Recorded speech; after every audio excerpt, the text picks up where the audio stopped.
जय हिंद सभी को दोस्तों, कैसे हैं आप सभी। मैं ध्रुव श्रीवास्तव स्वागत करता हूं आपका अपने इस यूट्यूब चैनल रीजनिंग यूनिवर्सिटी पे। आई होप आप सब अच्छे होंगे दोस्तों। आज हम पढ़ने वाले हैं ब्लड रिलेशंस, जो कि बहुत ही इंपॉर्टेंट टॉपिक है दोस्तों, प्रीलिम्स और मेंस दोनों के लिए। प्रीलिम्स और मेंस दोनों में ही 3 से 5 क्वेश्चन आपको देखने को मिल जाएंगे इस टॉपिक में से। काफ़ी कंफ्यूजिंग टॉपिक कहलाता है दोस्तों। एस्पिरेंट्स के दिमाग में इस टॉपिक को लेके एक डर रहता है। क्योंकि काफ़ी घुमावदार क्वेश्चंस होते हैं इस टॉपिक में से। बट अगर आप इस लेक्चर को स्टार्टिंग से लेकर एंड तक देखेंगे तो मैं इस बात की गारंटी लेता हूँ कि आप हर वो क्वेश्चन बना पाएंगे जो आपके एग्जामिनेशन में आएगा, चाहे पीओ लेवल का हो, चाहे क्लर्क लेवल का हो, चाहे प्रीलिम्स में हो, चाहे मेंस में हो। अब मैं दोस्तों इस टॉपिक को बेसिक से लेकर एडवांस तक कवर करने वाला हूं, तो मैं आपको बता दूं कि किस सीक्वेंस में हम इसको कवर करेंगे। सबसे पहले हम प्रीलिम्स के क्वेश्चंस पढ़ेंगे, पीओ प्लस क्लर्क दोनों लेवल के। ठीक है। उसके बाद दोस्तों हम मेंस पे जाएंगे। मेंस में दोस्तों जो ब्लड रिलेशन है उसके 2 टाइप के क्वेश्चन आते हैं। एक होता है कोडेड और एक होता है आपका ब्लड रिलेशन प्लस जो पजल्स आते हैं। तो हम इसको वहाँ इस टॉपिक को हम इसकी पार्ट 2 में कवर करेंगे। ठीक है। अभी हम पार्ट 1 में पूरा पूरा इसके ऊपर अपना फोकस रखने वाले हैं। तो शुरू करते हैं बिना किसी देरी के दोस्तों। तो ब्लड रिलेशन नाम से ही समझ में आ रहा है दोस्तों, खूनी रिश्ते, जो आपके खून के परिवार में जो रिश्ते हैं उनके बेसिस पे अगर क्वेश्चन आपको एक पजल बना के दे दे तो उस टाइप के क्वेश्चंस को हम ब्लड रिलेशन कहते हैं। ब्लड रिलेशन के पजल्स को अच्छे से समझने के लिए आपको रिलेशंस का नॉलेज बहुत अच्छे से होना चाहिए। आपको पता होना चाहिए क्लैरिटी के साथ कि क्वेश्चन आपसे कौन से रिश्ते की बात कर रहा है और मतलब किस वे में हमको उसको जज करना है। ठीक है। तो अगर मैं ब्रॉडली कैटेगराइज करूँ तो हमारे पास रिश्ते दोस्तों 3 टाइप से होते हैं। एक होते हैं आपके डायरेक्ट रिलेशंस। ठीक है। डायरेक्ट रिलेशंस की अगर मैं बात करूँ, मतलब जो आपके क्लोजेस्ट रिश्ते हैं, जैसे कि आपके फादर, आपकी जो मदर हो गई, माता जी, आपके जो सिबलिंग्स हो गए। अब सिबलिंग्स मतलब आप ही के मम्मी पापा के दूसरे बच्चे। ठीक है। या तो आपका ब्रदर होगा या तो आपका सिस्टर होगा। इसके अलावा जो आपकी वाइफ हो गई, और इसके अलावा जो आपके बच्चे हो गए यानी आपके चिल्ड्रन, इसमें होगा सन और डॉटर। ये हो गए दोस्तों आपके क्लोजेस्ट रिश्ते या फिर डायरेक्ट रिश्ते। अब दूसरी कैटेगरी दोस्तों है इनडायरेक्ट रिश्तों की। इनडायरेक्ट रिश्तों में जैसे फॉर एग्जांपल आप इनको रिलेटिव्स भी बोल सकते हैं या फिर रिलेटिव्स। अब रिलेटिव्स में कौन आएगा? रिलेटिव्स की बात करते हैं तो हमारे दिमाग में कौन आता है? चाचा चाची, मौसा मौसी और बुआ फूफा। ठीक है। तो अब यहाँ पे तो हम ऐसा नहीं कह सकते है ना, तो यहाँ पे चाचा चाची बुआ फूफा नहीं चलता। यहाँ पे चलता है आपका अंकल और आंट। अंकल और आंट। ठीक है। अब अंकल और आंट में आपकी 2 कैटेगरी होते हैं। एक होंगे आपके पैटर्नल, जो कि होंगे आपके फादर के साइड से, फॉर एग्जांपल चाचा चाची और बुआ फूफा। और एक होंगे मैटरनल। मैटरनल अंकल आंट जो होंगे वो आपके मदर के साइड से होंगे, फॉर एग्जांपल मौसा मौसी और मामा मामी। अच्छा, इनके जो बच्चे होंगे वो लगेंगे आपके कजिन्स। और कज़िन को आप क्या बोलोगे? Irrespective of gender cousin cousin होता है। जैसे कि हमारी आदत होती है बोलने की वो मेरा कज़िन ब्रदर है, तो क्वेश्चन में आपको ये देखने को नहीं मिलेगा, क्योंकि ऐसा कोई टर्म होता ही नहीं है। एक्चुअली होता है वो मेरा कज़िन है, मतलब इर्रिस्पेक्टिव ऑफ जेंडर, चाहे वो मेल है चाहे फीमेल हो, वो आपका कज़िन होगा अगर वो आपके आंट या अंकल का बेटा है या बेटी है, जो भी है। फॉर एग्जाम्पल अगर मैं कह रहा हूँ A is the cousin of B, तो इसके इससे आप ए का जेंडर वो नहीं कर सकते हो, समझ नहीं सकते हो, जब जब तक आपको आगे का कोई क्लू नहीं मिल जाता है ए के जेंडर के बारे में। ठीक है। तो ये हो गई कजिन्स की कहानी। और इसके अलावा होंगे आपके नेफ्यू और नीस। अब नेफ्यू NIECE। अच्छा, ये जो होंगे आपके जो सिबलिंग्स होंगे, ठीक है, उनके जो बच्चे होंगे, अगर मेल हुआ तो वो आपका नेफ्यू कहलाएगा, फीमेल हुआ तो वो आपकी नीस कहलाएगी। इतने हमारे पास कुछ इनडायरेक्ट रिश्ते आते हैं। इसके बाद दोस्तों हमारे पास कुछ ऐसे रिश्ते हैं जो कि ब्लड रिलेशंस नहीं होते, बट वो हमारे लीगल रिलेशंस होते हैं, जिनको हम कहते हैं इन लॉस। ये जो रिश्ते होते हैं ये आपके वाइफ के थ्रू बनते हैं। अब इसमें भी आपके कौन कौन से रिश्ते बन गए? फादर इन लॉ, यानी आपके आपके जो वाइफ हैं उनके फादर, या फिर अगर आप फीमेल हो तो आपके हस्बैंड हैं उनके father. Similarly mother in law, brother और सिस्टर इन लॉ, और एक रिश्ता होता है सन इन लॉ का। सन इन लॉ मतलब आपकी जो डॉटर हैं उनके जो हस्बैंड है वो आपके सन इन लॉ कहलाएंगे, और डॉटर इन लॉ यानी आपके जो सन हैं उनकी जो वाइफ हैं वो आपकी डॉटर इन लॉ कहलाएंगी। तो दोस्तों ये है सारे रिश्तों की कहानी, इसका आप स्क्रीनशॉट ले सकते हैं। इसके बाहर किसी भी क्वेश्चन में कोई रिलेशन आता नहीं है, सारी कहानी इसके अंदर होती है। तो अब हम क्वेश्चन के माध्यम से समझेंगे कि हम कैसे इस टॉपिक को करते हैं। उससे पहले कुछ और चीज़ें जो मैं आपको बताना चाहूँगा कि हम रिश्तों को डिनोट कैसे करेंगे, मतलब कैसे बताएंगे। तो देखो, रिश्तों को रिप्रेजेंट करने के लिए हम दो टूल्स का इस्तेमाल करेंगे। जो जो भी मेल मेंबर्स हैं उनको हम बॉक्स में डालेंगे, और जो भी फीमेल मेंबर्स होंगी उनको हम सर्कल में डालेंगे, ठीक है। अब कुछ लोग क्या करते हैं, मेल मेंबर्स को ऐसे प्लस साइन से लिखते हैं और जो फीमेल मेंबर्स हैं उनको माइनस साइन से लिखते हैं। मेरा पर्सनली ऐसा मानना है कि ऐसा करने की वजह से थोड़ी सी कन्फ्यूजन हो सकती है, क्योंकि वैसे भी ये टॉपिक टॉपिक कन्फ्यूजिंग है, तो उसमें आप अपनी तरफ से और कोई कन्फ्यूजन का एलिमेंट ऐड मत करो तो अच्छा है। बाकी जिसको इसके साथ कंफर्टेबल है वो ऐसा कर सकता है। मैं इस चीज़ को लेकर कंफर्टेबल रहता हूँ, तो मैं ऐसा करता हूँ। जब हमको, ठीक है, तो ये हो गया मेल, ये हो गया फीमेल। जब हमको कोई स्पाउस का रिश्ता बताना है, अब स्पाउस का रिश्ता क्या होता है, जो हस्बैंड वाइफ होते हैं, ठीक है, हस्बैंड वाइफ, ये रिश्ता कहलाता है स्पाउस का। जब भी स्पाउस का रिश्ता होगा उसको हम रिप्रेजेंट करेंगे ऐसे क्रॉस से। फॉर एग्जाम्पल, ये है हस्बैंड, ये है क्रॉस, और ये वाइफ, ठीक है। For example, A is the husband of B, तो इसको हम ऐसे रिप्रेजेंट करेंगे, ठीक है। इसके अलावा जो हमारे सिबलिंग्स के रिश्ते होंगे, सिबलिंग्स के रिलेशंस को दोस्तों हम एक हॉरिजॉन्टल लाइन से रिप्रेजेंट करेंगे। हॉरिजॉन्टल लाइन जैसे ऐसी हॉरिजॉन्टल लाइन, जैसे for example, A is the brother of B, is the brother of B, B who is a female, ठीक है, ऐसे रिप्रेजेंट करेंगे। अच्छा, फादर और मदर के रिश्ते को हम कैसे रिप्रेजेंट करेंगे, ऐसे वर्टिकल लाइन से। फॉर एग्जांपल, अगर मैं कह रहा हूँ A is the father of B, ऐसा, ऐसा और बी, ठीक है। और लेट सपोज मैं ये कह रहा हूँ कि बी हैज़ अ ब्रदर, तो ऐसा सी और ऐसा, ठीक है। कुछ इस प्रकार हम जनरेशन, जो हॉरिजॉन्टल वर्टिकल लाइन के ऊपर होंगे वो ऊपर की जनरेशन होगी, और जो वर्टिकल लाइन के नीचे होंगे वो नीचे की जनरेशन होगी। ये फादर मदर की जनरेशन होगी और ये उनके चिल्ड्रन की जनरेशन होगी, ठीक है। तो कुछ इस प्रकार हम रिश्तों को रिप्रेजेंट करने वाले हैं। अब हम क्वेश्चंस की ओर बढ़ते हैं। बस क्वेश्चंस की ओर बढ़ने से पहले एक और आखिरी चीज़ जो मैं आपको बताना चाहता हूँ, कुछ पॉइंट्स हैं जो आपको अपने माइंड में रखने हैं क्वेश्चन करते टाइम। वो पॉइंट्स ये हैं कि सबसे पहले, नेवर जज the gender of a person by name. आप कभी भी किसी भी क्वेश्चन में किसी पर्सन का जेंडर जज नहीं करोगे उसके नेम के बेसिस पे। फॉर एग्जांपल, अगर मैं ये कहता हूँ कि Riya is the spouse of Mukesh, तो अब नॉर्मल वर्ल्ड में हम तो ये समझेंगे कि रिया एक लड़की का नाम है, तो रिया मस्ट बी द वाइफ और Mukesh must be the husband. But यहाँ पर क्वेश्चन में ऐसा नहीं होता, क्वेश्चन में रिवर्स भी हो सकता है, रिया हस्बैंड भी हो सकता है और मुकेश वाइफ भी हो सकती है। इसीलिए कभी जब तक जेंडर स्पेसिफाइड नहीं है हम नाम के बेसिस पे जेंडर अज्यूम नहीं करेंगे। और दूसरी चीज़ है कि अगर मैं बोल रहा हूँ कि स्पाउस का रिश्ता है, तो स्पाउस जो है वो ऑलवेज मेल और फीमेल ही होंगे, मेल एंड फीमेल। कोई भी स्पाउस या पार्टनर मेल मेल नहीं होंगे या फीमेल फीमेल नहीं होंगे। क्वेश्चन में स्पाउस मतलब male and female. Single parent हो सकता है but male and female he spouse में रहेंगे। तो अब इतना समझ लेने के बाद आई थिंक हम रेडी हैं, और आई होप आपको सब क्लियर हो गया होगा अभी तक। अब हम क्वेश्चन के माध्यम से समझेंगे कि कैसे हम ब्लड रिलेशंस के क्वेश्चंस को किस अप्रोच से सॉल्व करते हैं और कैसे सॉल्व करते हैं। तो हम सीधा अब क्वेश्चंस पे आते हैं, चलिए। तो चलिए दोस्तों, अब हम अपने क्वेश्चंस पर आते हैं। क्वेश्चन नंबर 1 आपकी कंप्यूटर स्क्रीन पर आपको दिख रहा होगा।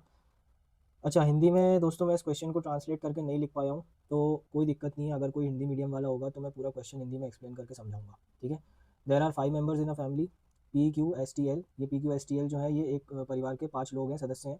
The family consist of 2 generation and 2 married couples, मतलब 2 जनरेशन की फैमिली है और 2 इसमें शादीशुदा लोग हैं। अब क्वेश्चन पढ़ते हैं और इसको बनाने पजल में बनाने की कोशिश करते हैं। तो क्वेश्चन कह रहा है P has only one son who is unmarried, ठीक है। P has only one son, son है तो मतलब बॉक्स में रखेंगे, जो कि अनमैरिड है, जिसकी शादी नहीं हुई है, ठीक है।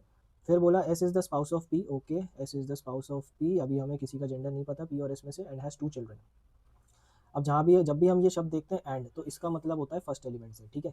अगर यहाँ पे हु होता तो सेकंड एलिमेंट से मतलब होता। खैर ये दोनों स्पाउस हैं तो एंड 2 चिल्ड्रन, तो मतलब इन दोनों के 2 बच्चे हैं, तो मैं इसका एक ब्रदर या सिस्टर यहाँ बना दूंगा, जो भी है। फिर बोला L is the brother in law of T, okay, T who is unmarried. तो अब हमें पता है कि अनमैरिड कौन है, ये है। बोला था ना P has only one son who is unmarried, तो अगर मुझे एल को इसका ब्रदर इन लॉ बनाना है तो यहाँ पे मुझे इसकी सिस्टर बनानी पड़ेगी, जिसकी शादी मुझे करानी पड़ेगी एल से, जिसकी मदद से ये दोनों बन गए ब्रदर इन लॉ, ठीक है, इनके वाइफ के भाई और इनकी बहन के हस्बैंड। और आगे कहता है P is a male member, अब हमें जेंडर स्पेसिफाइड हो चुका है, P is a male member, ठीक है।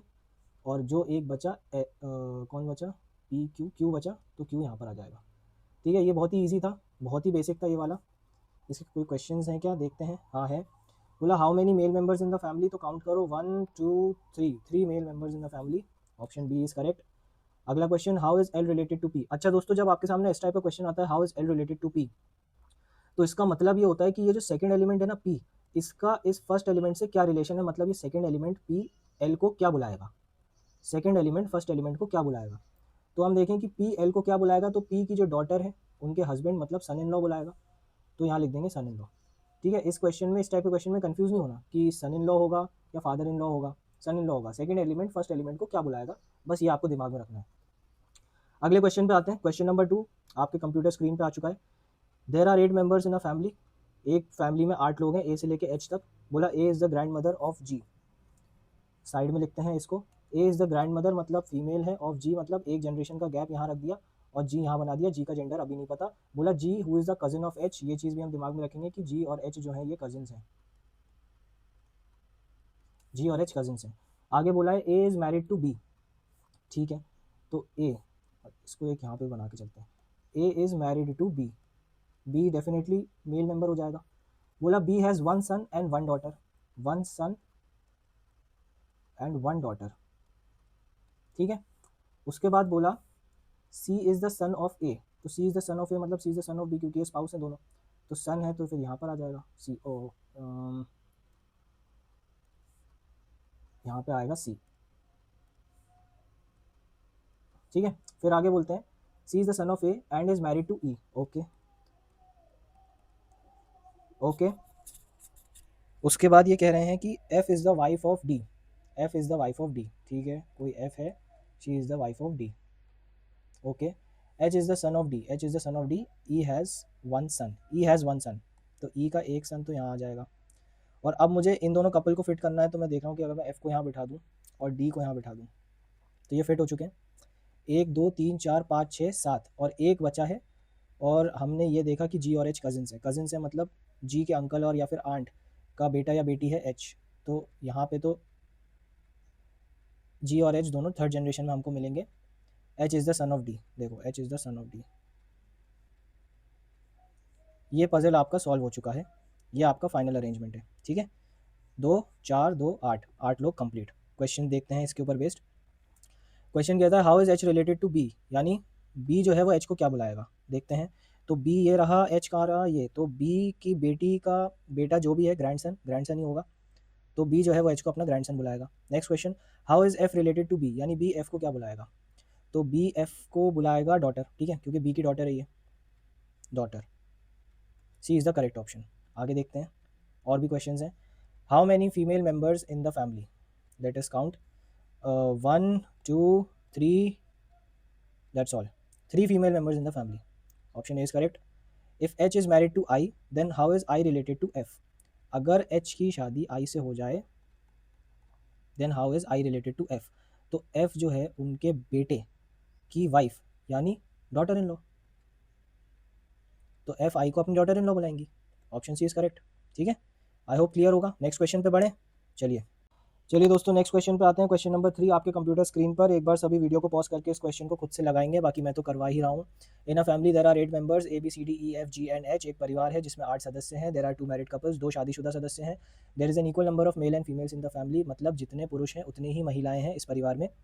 आगे कहते हैं D is the father in law of H, okay. इसको हम कुछ ऐसे बनाएंगे कि एच के फादर इन लॉ डी है, मतलब एच का कोई स्पाउस होगा, स्पाउस का जेंडर मुझे नहीं पता, कुछ भी हो सकता है, डी उनके फादर होंगे, ठीक है। आगे हमें ये बता रहा है क्वेश्चन कि A is the son of sister of F, A is the son of sister of F, okay. Sister of F, F है उनकी कोई सिस्टर है, उनके सन है ए, सन मतलब स्क्वायर में आएगा। G and E are cousins, इस बात को हम याद रखेंगे कि G and E are cousins, okay. उसके बाद F has only 1 daughter, okay, F has only 1 daughter, जो भी ये होगी डॉटर, ये ए की कज़न होगी।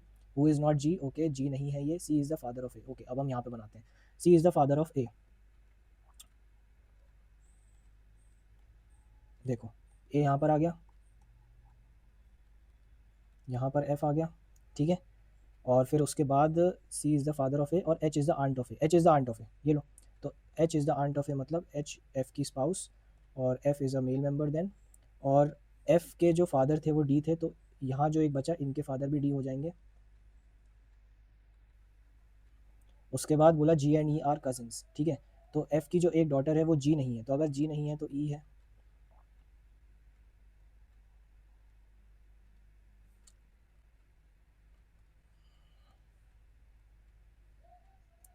जी नहीं है तो ई है, और जी जो है वो यहाँ पर है, ए की सिबलिंग है जी।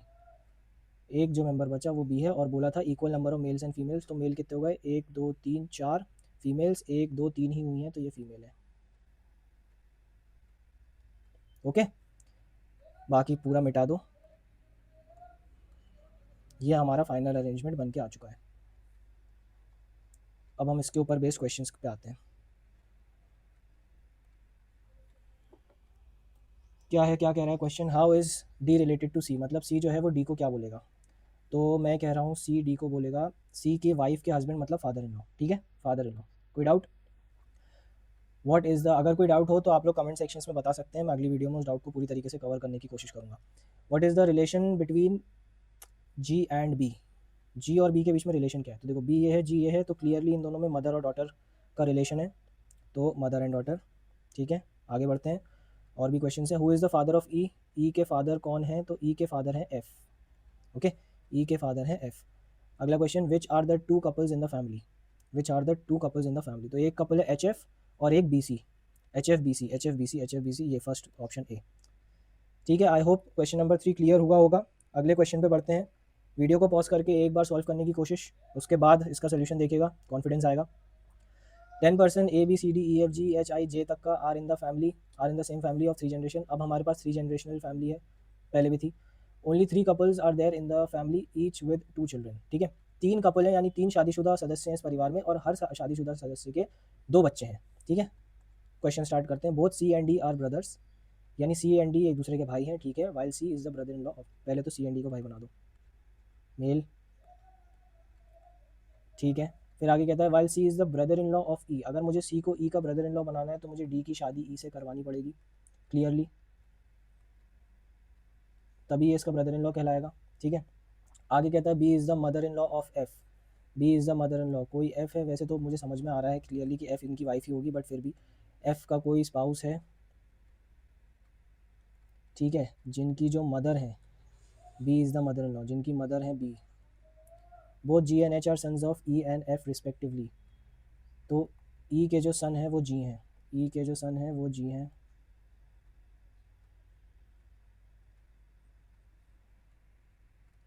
हैंग हो जाता है थोड़ा सा। ई के जो सन है वो जी हैं, और H is the son of F. उसके बाद कह रहा है कि both I and J are grandchildren of A, अब ग्रैंड चिल्ड्रन ऑफ ए है मतलब ए फर्स्ट जनरेशन में आएगा, ये देखो ये फर्स्ट जनरेशन, ये सेकंड जनरेशन और ये थर्ड जनरेशन, तो ए हम समझ में आ गया है हमको कि ए फर्स्ट जनरेशन में ही है, इसमें तो कोई शक नहीं है। और ग्रैंड चिल्ड्रन मतलब इनके सिबलिंग्स होंगे आई और जे, ठीक है। तो जे इज़ नॉट एच सिबलिंग आई, ठीक है। तो हम इसको एक बार इसकी वाइफ बना के देखते हैं। ये देखो, तो बी और ए यहाँ पर आ जाएंगे, A is the father and B यहाँ पर आ जाएगा। अब इसके बाद एच यहाँ पर आ जाएगा, ठीक है। और आगे क्या है, जे इज़ नॉट एच सिबलिंग, तो जे इनके सिबलिंग बन जाएंगे। और आगे बोल रहा है I is not J sibling, तो आई इसका सिबलिंग बन जाएगा। E has one daughter, E has one daughter, I का जेंडर स्पेसिफाइड नहीं है। बाकी सब मिटा के ये हमारे पास फाइनल अरेंजमेंट आ चुका है, ठीक है। ये है हमारा फाइनल अरेंजमेंट, और अब हम इस पे क्वेश्चंस पे आते हैं, ठीक है। क्वेश्चन कह रहा है how is B related to the family, भाई बी परिवार में बी का क्या दर्जा है, A is wife, C is mother, क्या है, ए इज़ वाइफ, बिल्कुल सही है, ए की वाइफ है। सी इज़ मदर, सी की मदर है, बिल्कुल ठीक है। अब एक से ज़्यादा अगर ट्रू हो गया तो मतलब ऑल ऑफ द अबव है, चेक करने की ज़रूरत ही नहीं है। What is the relation between I and H? What is the relation between I and H? I और एच के बीच में सिबलिंग्स का रिलेशन है। ब्रदर एंड सिस्टर हम नहीं कह सकते, बट सिबलिंग कह सकते हैं। ब्रदर्स नहीं है, सिस्टर नहीं है, कैन नॉट बी डिटरमाइंड। अगर सिबलिंग होता तो लिख देते, बट अब आई का जेंडर स्पेसिफाइड नहीं है तो आई कुछ भी हो सकता है। ठीक है, क्या और भी क्वेश्चन है? एक और है, who is the father in law of E? E के फादर इन लॉ कौन है? तो ई ये रहा, ई के हस्बैंड ये रहे और इनके फादर इन लॉ ये रहे ए। तो ए is the correct option, option A is correct. ठीक है, आई होप समझ में आ रहा होगा। कोई भी डाउट हो तो आप कमेंट सेक्शन में ज़रूर लिखिएगा। चलिए दोस्तों, नेक्स्ट क्वेश्चन पे आते हैं। क्वेश्चन नंबर 5 आपके कंप्यूटर स्क्रीन पे, एक बार वीडियो को पॉज करके ज़रूर बनाइएगा, इसको हम बनाते हैं।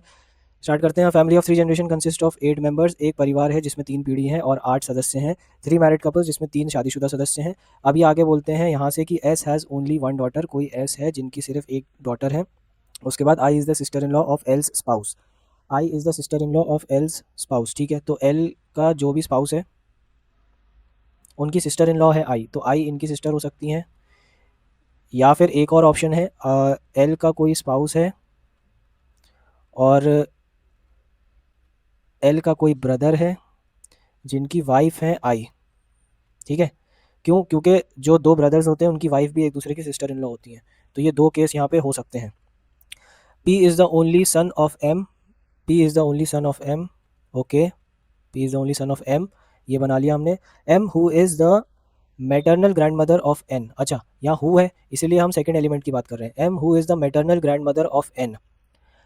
अब मुझे पता है कि पी जो है वो एन के फादर नहीं हो सकते, क्यों? क्योंकि मैटरनल ग्रैंड मदर की बात हुई है, मतलब पी की कोई सिस्टर होना अनिवार्य है, जो कि जिनका जो चाइल्ड है एन, तो उनकी मदर की मदर। ठीक है, मैटरनल ग्रैंड मदर। ठीक है, तो ये यहाँ तक की कहानी हमने समझी। आगे है F is the father of P. Okay, clearly F यहाँ पर आ गए। F is the father of P. I is the mother of G and not sibling of P. I इनके सिबलिंग नहीं है। ठीक है, और I is the mother of G. I is the mother of G, I female है, is the mother of G. ठीक है, and I यहाँ पर नहीं आ सकता। उसके बाद बोलते हैं F has only 1 granddaughter. Okay, F has only 1 granddaughter. S is the sibling of L's only brother in law. ये S is the sibling of L's only brother in law. तो अब हम समझ में आ रहे हैं कि L के ब्रदर इन लॉ एग्जिस्ट कर रहे हैं। तो अगर मैं लेट सपोज एस को यहाँ बिठा दूँ, ठीक है, ये एस जिनकी एक डॉटर है, तो ये ऑटोमेटिकली डॉटर हो जाएंगी। और S is the sibling of L's only brother in law, तो एस किसके सिबलिंग है? ये, तो इनके ब्रदर इन लॉ एल को बनाने के लिए मुझे एल की शादी एस से करवानी पड़ेगी। ठीक है, और पी जो है 1 2 3 4 5 6, और पी की स्पाउस जो है वो मैं लेट सपोज आई को बना देता हूँ, आई ही बनेगी पी की स्पाउस, और इनका जो चाइल्ड है वो जी। अब एफ जी मेल इसलिए है क्योंकि एफ के सिर्फ एक ग्रैंड डॉटर है। ठीक है, बाकी सब मिटा देते हैं और ये हमारा फाइनल केस बनकर आ चुका है। आई एम प्रीटी श्योर कि यही है हमारा फाइनल केस। अब हम इसके ऊपर बेस्ड क्वेश्चन सॉल्व करते हैं। Question number 1, how is G related to P? P G को क्या बुलाएगा, देखते हैं। पी कहाँ है भाई? पी ये रहा, और पी जी को बुलाएगा son. Okay, son, option number A is correct. 4 of the following are alike in certain ways. ठीक है, निम्न दिए गए में से 4 एक तरह के हैं। Who among the following is not in the group? The one who is the husband of I. Let's see, I के हस्बैंड कौन है? P. The one who is the spouse of S. Okay, L. और the one who is the cousin of G. The one who is the cousin of G, N. The one who is the father of P और F. अब देखो, सारे लोग जो हैं वो mail हैं सिवाय एन को छोड़ के, जो कि इसका कज़न है, तो ये फीमेल है, अलग है। फिर which of the following statement is true? S is the brother of I. क्या S is the brother of I है? Nope. N is the son of L. N is the son of L, yes that's true. No no no no, N is the daughter, N is the daughter, that's not true. P has 2 kids. P has 2 kids, नहीं। L is the sister in law of I's spouse. L is the sister in law of I's spouse, nope. G is the son of P, yes G is the son of P, ये ठीक है। Okay, next question. चलिए दोस्तों, next question पे आते हैं। Question number 6 जो कि हमसे ये कह रहा है कि 8 members of a family are having 2 married couples consist of तीन पीढ़ी का ये परिवार है जिसमें 2 शादीशुदा सदस्य हैं और 8 कुल सदस्य हैं। आगे ये कह रहा है कि F is married to only brother of Z. Z का कोई ओनली ब्रदर है जिसकी शादी एफ से हुई है। Okay, so F is definitely a female. उसके बाद P is the only sister of you who is the maternal uncle of F. You is the maternal uncle of F. एक second में इसको नीचे लिख देता हूँ। जेड की ब्रदर की शादी हुई है एफ से। एफ के मैटरनल अंकल मतलब एफ की मदर के भाई। P is the only sister of you who is the maternal, ठीक है। सो पी यहाँ पर है। आगे बढ़ते हैं। A is the son of S. A is the son of S, okay.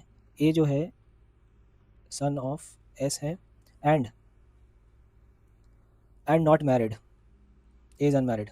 B is the granddaughter of X. B is the granddaughter of X, तो मतलब एक्स थर्ड जनरेशन में ही है, सबसे ऊपर की फर्स्ट जनरेशन में। तो अगर मैं एक्स को यहाँ इनके हस्बैंड बना दूँ पी का, तो मैं बी को यहाँ बिठा सकता हूँ as granddaughter of X. आगे it is further known that every married couple has at least one child. कम से कम एक चाइल्ड है। तो अगर मैंने इसको यहाँ प्लेस कर दिया तो एस का एक बेटा ए यहाँ पे, और ये दोनों भाई बहन 1 2 3 4 5 6 7 and 8। Hence the family is completed, और ये हमारा फाइनल अरेंजमेंट आ चुका है। जेड का जेंडर कहीं से कहीं तक हमें क्लू नहीं है कि जेड का जेंडर क्या है, ठीक है। तो अब हम इसके बेसिस पे आगे के क्वेश्चन सॉल्व करते हैं। Let's see. If Z is married to a girl named W then how is Z related to B. अगर जेड की शादी एक गर्ल से होती मतलब जेड इज़ मेल, ठीक है। तो then how is B Z related to B, मतलब बी जेड को क्या बुलाएगा, ओके। तो बी जेड को क्या बुलाएगा, बी के जो फादर हैं एस, उनके ब्रदर यानी अंकल, ठीक है। Option B is correct. What is the relationship between F and B. F and B के बीच में क्या रिलेशनशिप है देखते हैं। एफ है ये और बी है, तो ये मदर एंड डॉटर का रिलेशनशिप है, मदर एंड डॉटर का, ठीक है। चलिए दोस्तों, अब हम देखेंगे क्वेश्चन नंबर 7। दोस्तों ये जो क्वेश्चन है ये हमारा IBPS क्लर्क 2023 में आया हुआ क्वेश्चन है। क्वेश्चन क्या कहता है कि A is the mother of D and B, okay. So A is the mother of D and B, so this is D and this is B, जो कि डेफिनेटली अब सिबलिंग्स होंगे। G's daughter is married with D. अगर किसी की daughter D के साथ शादी हुई है उसकी, तो that means D is a male and this is the daughter of G, ठीक है। उसके बाद कहता है कि F is the brother in law of H. F जो है वो एच का ब्रदर इन लॉ है। सो अभी तो यहाँ कोई कनेक्ट नहीं हो रहा, देखते हैं यहाँ साइड में लिखते हैं इसको। F is the brother in law of H, that means H का कोई स्पाउस होगा जिसका ब्रदर होगा एफ, ठीक है।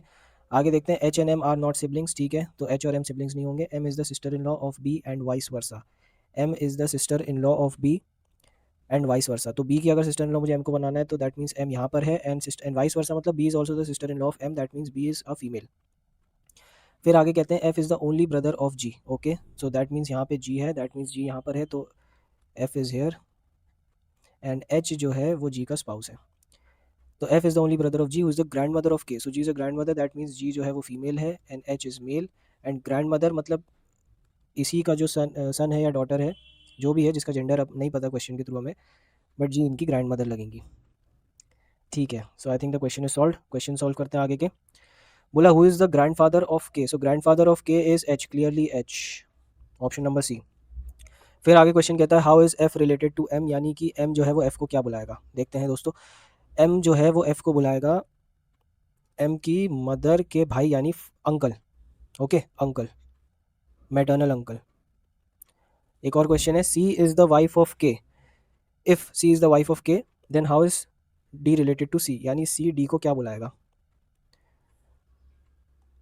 अगर सी इसकी वाइफ हो, ठीक है। तो सी डी को क्या बुलाएगा, फादर इन लॉ, हस्बैंड के father is father in law, okay.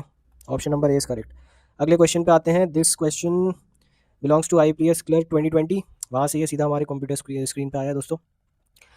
क्या है question, L has two daughters. Solve करते हैं इसको। L has two daughters, this is L, इनकी दो डॉटर्स बना देते हैं सर्कल में जो कि एक दूसरे की सिबलिंग होंगी। C is unmarried and sister in law of H, okay. C is unmarried and is the sister in law of H, मतलब एच के कोई स्पाउस होगा जिनकी सिस्टर होंगी सी, ओके। और सी की शादी नहीं हुई है। आगे क्वेश्चन कह रहा है K is the father of जी।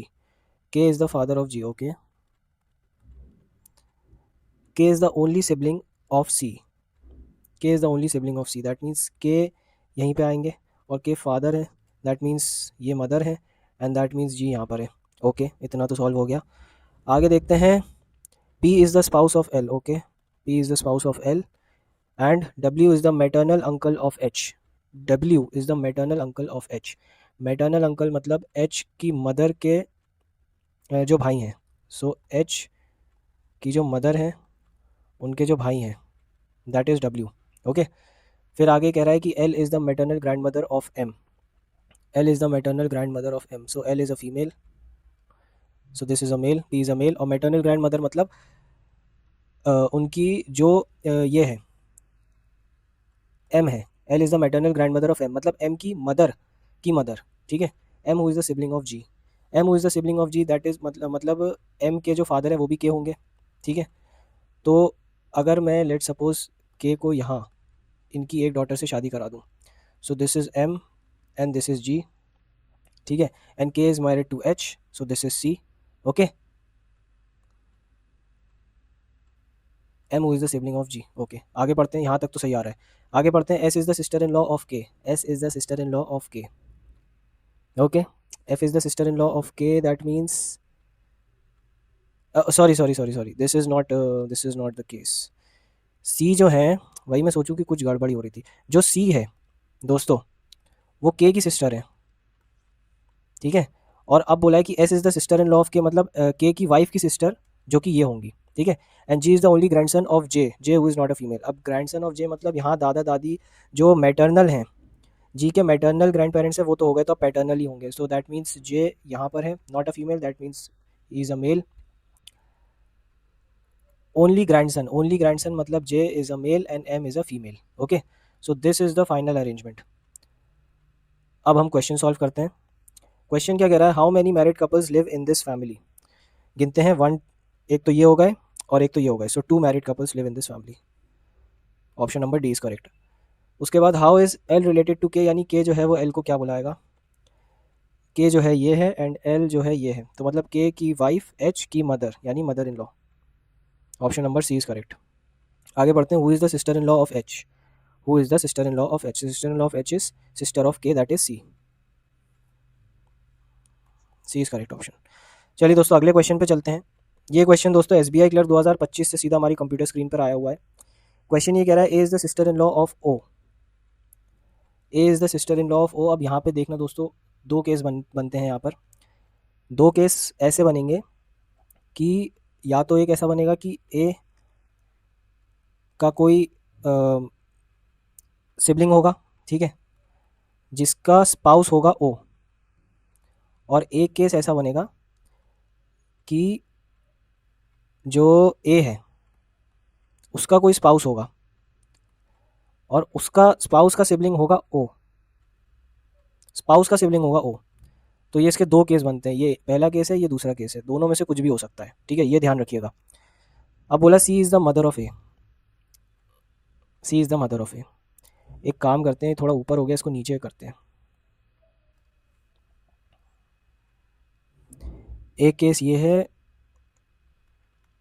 ए का कोई सिबलिंग है, ए का कोई सिबलिंग है जिनका स्पाउस है ओ. और एक केस ये है कि ए का कोई स्पाउस है जिनका सिबलिंग है O. Okay. C is the mother of A who is the daughter of D. C is the mother of A who is the daughter of D. D मतलब इसका मतलब D is the father. Similarly यहाँ पर भी सी जो है, सी और D इनके ए के पेरेंट्स हैं. आगे बढ़ते हैं. E is the niece of O who is the son of F. E is the niece of O. O की जो नीस है यानी ओ की सिबलिंग, ओ का कोई सिबलिंग होगा, उसकी बेटी. ओके. इस केस में भी आ सकता है. इस केस में तो क्लियरली आ रहा है कि ई यहाँ पर है. ठीक है. O who is the son of F. Who is the son of F. So O is the son of, तो एफ मतलब अगर मैं देखूँ तो एफ इन दोनों का पेरेंट हो जाएगा. और फिर आगे क्वेश्चन कह रहा है कि one person is G. Okay. H is the grandson of F. H is the grandson of F. तो ग्रैंडसन ऑफ एफ बनाने के लिए मुझे इसका सिबलिंग बनाना पड़ेगा. H is the grandson of F and has a sibling. बिल्कुल, E इसका सिबलिंग हो जाएगा और एच मेल हो जाएगा. फिर आगे कह रहा है O doesn't have a child. O doesn't have a child. Okay. ठीक है, ओ का कोई चाइल्ड नहीं है. फिर ये कह रहा है only 2 married couples are there in the family, so एक ये है और एक ये है, okay. D is the father of I, D is the father of I, that means I is the sibling. A is married, yes A is married, there are 4 male members in the family, 1 2 3 and 4। कौन बचा? G is 1 person, so G, so that means ये भी female है and this is also female. ठीक है दोस्तों, तो अब ये केस तो तभी रुक गया था जब उसने बोला था कि E is the niece of O, A is the, अगर हम इसको मैरिड भी करवा देते, ठीक है, तो भी, और ई यहाँ बिठा देते, है ना, तो और फिर उसके बाद बोला ओ के फादर, ओ के फादर कौन होते? एफ होते, फादर नहीं, ओ के पेरेंट एफ होते। जैसे यहाँ बोला था कि O is the son of F, मतलब ये कोई फीमेल होता, ठीक है। फिर उसके बाद बोला था जो यहाँ बोला था H is the grand son of F, H is the grand son of F, मतलब एच को हमें यहाँ बिठाना पड़ता, तो एच जो है वो ओ का चाइल्ड हो जाता, बट यहाँ लिखा था ओ डजेंट हैव अ चाइल्ड, तो हमारा ये केस हो गया गलत और ये केस था हमारा सही, ठीक है। अब हम इसके आगे के क्वेश्चन देखते हैं। क्वेश्चन कह रहा है how is G related to D, यानी डी जी को क्या बुलाएगा। तो डी कहाँ गया? डी इज़ हेयर, और जी को ये बुलाएगा डी की जो बेटी है उसका हस्बैंड यानी son in law. Option number A is very much correct. Which one of the following is true, okay देखते हैं। H is the father of E, H is the father of E, no H is the sibling of E. ये क्या है, दो बार options लिखा गया। A is the father of E, A is the father of E, no A is the mother of E, ये भी नहीं है, ये भी नहीं है। O is the brother of I, O is the brother of I, nope, O is not, he is the brother in law. A is the niece of F, A is the niece of F, नहीं, A is not the niece of F, so none is correct. Option number E, बिना किसी हिचकिचाहट के आप option number ई पे click करेंगे, none is true. अगला question, how is H related to O, मतलब ओ एच को क्या बुलाएगा, देखते हैं ओ एच को क्या बुलाएगा। तो ओ ये है एंड एच ये है, सो ओ एच को बुलाएगा आई थिंक नेफ्यू, इसके भाई का बेटा नेफ्यू, ठीक है, भाई का बेटा, brother, your brother son is your nephew, ठीक है। अगले क्वेश्चन पे बढ़े, आई होप समझ में आए होंगे, ये पीओ का है, ये क्लर्क के 3 क्वेश्चन आई होप आपको समझ में आए होंगे। अब हम पीओ लेवल पर आते हैं, देखते हैं ये क्वेश्चन दोस्तों आरआरबी पीओ 2024 में देखा गया था। क्वेश्चन पढ़ते हैं, there are 8 members in a family, S T U V W X Y Z, the family has 3 generation, okay, 3 पीढ़ी का परिवार है, 8 सदस्य हैं। There is no single parent in the family, no single parent in the family मतलब कोई भी, जैसे पिछले क्वेश्चन में हमने देखा था F was a single mother, इस क्वेश्चन में हमने क्या देखा था कि ये देखो एफ है, एफ का कोई स्पाउस नहीं है, बट एफ के 2 बेटे हैं, तो F is a single mother. But अब इस क्वेश्चन में ये साफ दिया हुआ है कि there is no single parent in the family, okay. Question start करते हैं। बोला U is the brother of W, U is the brother of W, U is the brother of W, W who is the father of V, okay, so W is also a male member, father of V। अब W अगर किसी का father बन गया है तो mother होना ज़रूरी है क्योंकि सिंगल पेरेंट नहीं है यहाँ पर। फिर बोला Z is the paternal grandfather of V, paternal मतलब V के फादर, तो मतलब इन दोनों के फादर होंगे Z, और अगर इन दोनों के फादर हो गए तो इनकी मदर होना ज़रूरी है because there is no single parent in the family. फिर ये कहता है S is the mother in law of Y, S is the mother in law of Y, यानी Y का कोई स्पाउस जिनकी मदर एस, ओके। और बोला T is the only son of Y, T is the only son of Y, okay. तो अगर मैं S को यहाँ बिठा दूँ तो देखिए एस का सन और उसकी वाइफ वाई, ठीक है, तो वाई की मदर इन लॉ एस हो गई। और बोला T is the only son of Y, तो टी इसका सिबलिंग हो गया, एंड सन है दैट इज़ ये डॉटर है, ये दोनों सिबलिंग हो गए। And x is the sister of Z, x is the sister of Z, x is the sister of Z, और इसी तरह हमारा क्वेश्चन सॉल्व हो गया। This is the final arrangement. Question देखते हैं इसके ऊपर क्या बेस्ड है। क्वेश्चन नंबर 1 कह रहा है how many female members are there in the family, let us count 1 2 3 4, 4 female members in the family, option C is correct. Next question, who among the following is the niece of U, U की niece यानी U के sibling की बेटी, so U का sibling W और उसकी बेटी is V, तो क्लियरली वी, वी है वी है वी है वी है, option number E is correct. Next question, question number 11 दोस्तों IBPS PO 2024 से, M is the spouse of O, okay, M is the spouse of O, अभी gender पता नहीं है, and parent of R, okay. फिर आगे बोला है O is the father in law of T, so O को हम स्क्वायर में डालेंगे तो ये ऑटोमेटिकली फीमेल हो जाएंगी, और father in law of T that is T इनकी स्पाउस ही होगा तभी फादर इन लॉ है। O is the father in law of T who has 2 children, T who has 2 children, इनके भी 2 बच्चे। N is the only son of R, okay, N is the only son of R, ये बन गया। R who has no sibling, R का कोई sibling नहीं है। T is the mother in law of P, okay, T is the mother in law of P, so अगर T mother in law है तो फीमेल है, तो ये मेल है। अब पी जो है वो इनकी वाइफ हो सकती हैं, V is married to P, okay. So V यहाँ पे है, अब ये ओनली सन थे तो ये डॉटर है, और इनके जो हस्बैंड है वो पी होंगे, तभी तो ये इनकी मदर इन लॉ लगेंगी। So this question is also solve. यार पीओ से ज़्यादा तो मुझे क्लर्क के क्वेश्चन टफ लग रहे थे, पीओ के क्वेश्चन तो इतने टफ नहीं है, इससे ज़्यादा टफ तो हमने प्रैक्टिस क्वेश्चंस करे। Four of the following five are similar in certain manner, who among the following is dissimilar. निम्न दिए गए पाँच में से चार लोग एक समान हैं और एक अलग है, आपको उस एक अलग का पता लगाना है। O R P N V, O R P N all males and V is female, वो सारे मेल्स थे, वी फीमेल है, तो V is different. Who among the following is grand mother of V, grand mother of V का पता लगाना है, तो ग्रैंड मदर ऑफ वी मतलब M is the grand mother of V. Next question, what is the relation of P with respect to R, P with respect to R मतलब R P को क्या बुलाएगा। सो are कहाँ है, are ये है, P को बुलाएगा are की बेटी का हस्बैंड यानी सन इन लॉ, ठीक है, son in law, option number A is correct. Let's proceed to the next question. Question number 12 दोस्तों, ये आज के सेशन का आखिरी क्वेश्चन है, इसको करते हैं। एसबीआई पीओ में पूछा गया था ये क्वेश्चन 2023 में। In a family of 8 members, 8 लोगों का परिवार का सदस्य है, P is the mother of V, okay, P is the mother यानी female of V who is the spouse. याद रखना जब भी हु की बात हो रही है तो ये सेकंड एलिमेंट आता है, अगर यहाँ पे एंड होता तो ये फर्स्ट एलिमेंट की बात कर रहा होता, ठीक है, बट हु है तो ये सेकंड एलिमेंट की बात कर रहा है। V who is the spouse of N, V who is the spouse of N, okay, यानी वी की जो मैरिज है वो एन से हुई है। आगे बात करते हैं, M is the sister of N's father in law, M is the sister of N's father in law, और N's father in law is the husband of P, ठीक है, और इनकी जो सिस्टर है वो होंगी एम, ओके। फिर आगे बोलता है L is the mother of M, L is the mother of M, तो फिर इनकी भी मदर होंगी एल, ओके। उसके बाद बोला F is the only son of L, तो ये रहे ओनली सन एल के, F and R, okay, F is the only son of L and R, तो एल एंड आर इनके हस्बैंड हो गए, ठीक है, क्लियरली बहुत सिंपल है ये तो। C is the sister in law of N, C is the sister in law of N, तो एन के स्पाउस की सिस्टर हो गई C, and vice versa, and vice versa मतलब C is the sister in law of N and N is also the sister in law of C, that is N is a female and this is a male, V is a male. सो ये आ गई हमारे पास final arrangement. क्या इसके regarding हमारे पास कुछ question हैं? Yes हैं। What is the relation of V with respect to L, मतलब एल जो है हमारा वो वी को क्या बुलाएगा, let us C.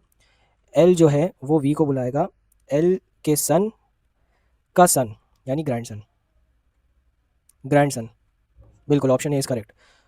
Four of the following are similar in certain pattern, एक अलग है, निम्न दिए गए में से पाँच में से चार एक हैं, एक अलग है, उसका पता लगाइए। L V M C N, so L V M C and N all are females except for V, तो वी हमारा आंसर है, ऑप्शन नंबर बी, क्योंकि वो मेल है। Next question, who among the following is the child of F, is the child of F, so child of F is V and C, V and C, तो V दिख नहीं रहा तो सीधा सी हमारा आंसर है, ठीक है। तो दोस्तों आज के सेशन के लिए इतना ही, आई होप आपको समझ में आया होगा। This was all for today. अब ये सेशन करने के बाद मुझे नहीं लगता कि आपको ब्लड रिलेशन के किसी भी क्वेश्चन में प्रॉब्लम होगी, तो अब आप प्रैक्टिस करिए, अपने खुद के लेवल पे प्रैक्टिस करिए इसको, और ज़्यादा से ज़्यादा कोई भी अगर आपको डाउट हो तो आप कमेंट सेक्शन में बताइए। अगर आपको ये वीडियो पसंद आई तो दोस्तों चैनल को सब्सक्राइब कीजिए, वीडियो को लाइक कीजिए और शेयर कीजिए, that would be very helpful. तो अब इसके अगले पार्ट में, पार्ट 2 में हम मेंस लेवल के क्वेश्चंस करेंगे, तो अब मैं आपको मिलूँगा इसके नेक्स्ट पार्ट में। तो तब तक के लिए thank you so much for watching, and तब तक के लिए बाय बाय, टाटा, जय हिंद, जय भारत दोस्तों।